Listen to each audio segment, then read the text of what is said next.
This Karen saw her neighbor put up a fence, and suddenly boundaries didn't exist for her. This is in my lawn. Are you going to take it out, or shall I take that?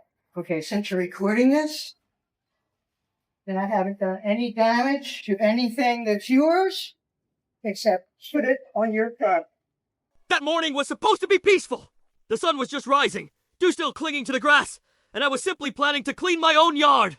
But the calm ended the moment I touched the old fence that marked a boundary between my house and my neighbors. Before I could even start sweeping the dry leaves, shouting erupted from across the yard. She, my neighbor, already infamous in our neighborhood, stormed outside with a face burning red. Everyone knew her as Karen, the kind of neighbor who always thinks she's right and is always looking for trouble. "Don't touch that fence!" she screamed hysterically, as if I had just committed a serious crime.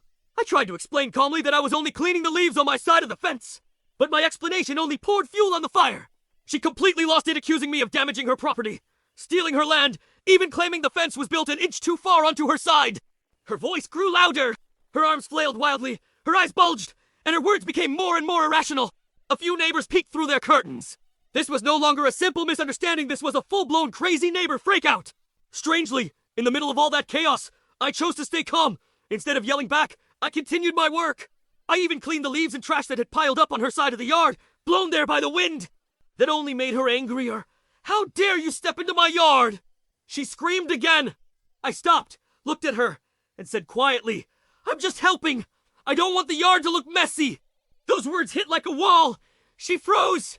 A moment later, she stormed back inside her house and slammed the door. The chaos ended as suddenly as it began. I went back to sweeping, finishing the job until everything was clean. The fence stayed exactly where it was. The yard looked neat. And that day, I learned something. Sometimes, dealing with anger doesn't require shouting, just calmness and kindness. Even toward a neighbor who completely loses control.